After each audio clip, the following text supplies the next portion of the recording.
नारायण सिंह कुशवाहा द्वारा अपने निवास पर एक पत्रकार वार्ता बुलाकर बताया गया कि भारतीय जनता पार्टी की सरकार के 9 वर्ष पूरे होने के उपलक्ष्य में भारतीय जनता पार्टी द्वारा देश भर में 1 महीने के जनसंपर्क अभियान की शुरुआत की गई है।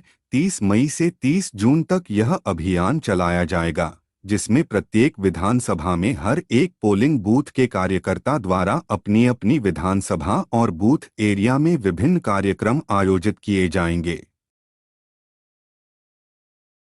लगातार पिछड़ों के बीच में काम कर रहे हैं। अभी आपका 1 हफ्ते का 10 दिन का सर्वे चल रहा है। कितनी मजबूती आपने पिछड़ों के बीच में पकड़ पाई है, जिसका रिजल्ट विधानसभा चुनाव में देख पाएंगे? पिछड़ा वर्ग मध्य प्रदेश में भारतीय जनता पार्टी के साथ में अधिकांश पिछड़ा वर्ग है, क्योंकि पिछड़े वर्ग के 27 केंद्र में मंत्री हैं। प्रधानमंत्री पिछड़ों का है। मध्य प्रदेश में लगातार भारतीय जनता पार्टी ने पिछड़ा वर्ग से मुख्यमंत्री बनाया है। ये पिछड़ा वर्ग जानता है।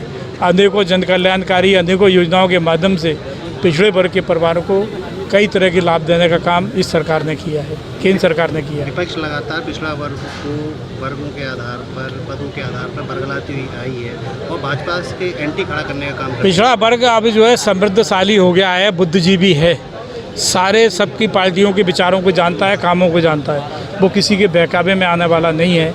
वो जानता है कि हमारा और प्रदेश के और देश का उत्थान केवल भारतीय जनता पार्टी कर सकती है, दूसरा कोई नहीं। अभी ये 10 दिन के कार्यक्रम में किन मुख्य बिंदुओं पर नजर रहेगी? 10 दिनों के ये काम चले हैं। लाडली बहना योजना के तहत लोगों को सर्टिफिकेट बांटने का काम। हमारी टोलियां मंडल स्तर तक बनी हैं, 4-4 लोगों की, राष्ट्र की है, प्रदेश की बनी है, जिलों की बनी है। ये सारे उसके तहत सारी कार्य योजना हमारी बन गई है। बैठकें चालू सारे जिलों की बैठकें अधिकांश जिलों में हो गई हैं कि सारी कार्य योजना को काम करने के लिए। आगे भी क्या कार्यकर्ताओं को जोड़ने का काम होगा इन 10 दिनों में? बिल्कुल होगा। कार्यकर्ता जुड़ा हुआ है और जो बिछड़ा है ये अन्य विचारों में है, उसको भी इस पार्टी के विचारों में लाने का काम ये मोर्चा कर रहे हैं। प्रदेश स्तर पर होने के बावजूद जिला स्तर पर जितने भी आपके पदाधिकारी हैं उन सबको एकत्रित रखने के लिए क्या करें? नहीं, जिला स्तर पे हमारे ज़िले की पार्टी है ना, कहीं हमारे सामने कोई बात आती है तो ज़िले के समक्ष ज़िले के लोगों को हम भी बताते हैं। प्रदेश अध्यक्ष जन्मदिन के अवसर पर आज यहाँ पर प्रेस वार्ता का आयोजन हुआ। किस तरह से पूरा कार्यक्रम हुआ? पहले तो हम सभी लोगों ने अपने प्रदेश अध्यक्ष जी को उनके जन्मदिन के अवसर पर बधाई दी है। और ये प्रेस कॉन्फ्रेंस केंद्र सरकार और राज्य सरकार की नीतियों को लेकर के, राज्य सरकार ने मुझे जो कार्य सौंपे हैं ज़िले के लिए, इसमें अहम 5 कार्य हैं हमारे। सबसे पहला कार्य है कि सेवा और सुशासन के जो 9 वर्ष पूरे हुए हैं, मोदी जी ने जो आम जनता के लिए जो काम किए हैं उनको लेकर के हम ज़िले के हर मोहल्ले में, हर वार्ड में जा रहे हैं। एक तो ये, दूसरा मुझे राज्य सरकार और राज्य संगठन के द्वारा जिला स्तर पर एक कार्यक्रम दिया गया है कि 21 जून को एक हमारा सेवा पखवाड़ा जो चलता है, आदरणीय उसमें श्यामा प्रसाद मुखर्जी जी का जन्म दिवस हम संगठन के आधार पर ज़िले में बड़े ज़ोरों से मनाते हैं। तो उसके तहत हम आम जनता को जोड़ेंगे, वो सारी नीतियाँ बनाएंगे।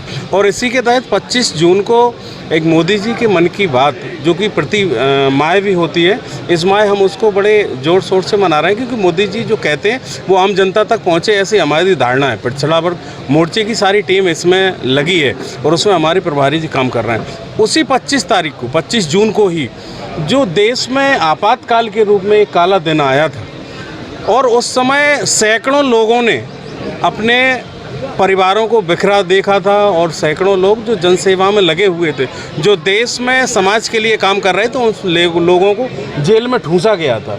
उन सभी प्रक्रियाओं को हम पब्लिक के सामने, जनता के सामने रखेंगे और बताएंगे कि कांग्रेस ने जिस तरीके से वो काला दिन उस समय जो प्रक्रिया रही थी, उसी को लेकर के आज भी वो, अगर राज्य में कांग्रेस की सरकार आती है तो वही गतिविधियाँ फिर होंगी।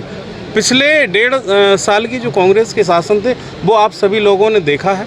पिछड़ा वर्ग मोर्चा ग्वालियर ये चाहता है कि ऐसी स्थितियां ग्वालियर में और मध्य प्रदेश में दोबारा से न बने। इसके लिए हम जनता को जागरूक करने की कोशिश करेंगे और चाहेंगे कि पुनः मध्य प्रदेश में भारतीय जनता पार्टी की सरकार बने और ये अमन चैन और ये सुचारू रूप से जो विकास के कार्य चल रहे हैं ये चलते रहें और ऐसे ही विकास की गंगा हमारे ज़िले में बहती रहे। इसके लिए हमारा सारा मोर्चा प्रयास कर रहा है। कांग्रेस का कहना है कि हम 2018 का चुनाव भी जीते और इस बार का चुनाव भी जीतेंगे। भाजपा ने चुनाव जीता ही नहीं है यहाँ से। नहीं, 2018 का चुनाव वो किस तरीके से जीते ये जनता के बीच में है, और उसके बाद उन्होंने क्या किया, किस किस के कनेक्शन काटे, किस किस की कॉलोनियाँ तोड़ी, ये सारी चीज़ें आप सब लोगों के सामने हैं। और हमारे मुख्यमंत्री जी तो पहले भी ये कहते, आज भी कह रहे हैं, कांग्रेस ने ये प्रचलन चलाया था कि जो कॉलोनियाँ उनके हित की नहीं है वो विकास कार्य नहीं करेंगे। लेकिन भारतीय जनता पार्टी की जब प्रदेश में सरकार आई तो उन्होंने उन सभी जगह जो विकास किया जहाँ लोग अपेक्षा नहीं कर सकते थे, सब जगह रोडें बनी, सब जगह लाइट गई, सब जगह नालियाँ बनी, सब सारे कार्य विकास के कार्य हुए।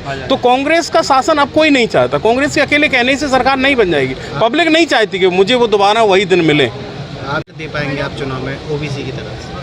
पिछला बार आदरणीय नारायण सिंह कुशवाहा जी हमारे बड़े नेता हैं और हमारे प्रदेश के अध्यक्ष हैं। उनके सानिध्य में और उनके मार्गदर्शन में जिला पिछड़ा वर्ग मोर्चा ग्वालियर एक बड़ा अभियान, विकास अभियान चलाने जा रहा है, और उसके तहत प्रदेश सरकार की जितनी भी नीतियां पिछड़ा वर्ग के लिए और आम जनता के लिए बनी है, हम उन सभी नीतियों को लेकर के जन जन तक जाएंगे, सभी परिवारों तक जाएंगे, सभी लोगों को ये बताने का काम करेंगे कि मध्य प्रदेश की सरकार हमारे पिछड़ों के लिए और एक आम जनता के लिए क्या कार्य कर रही है।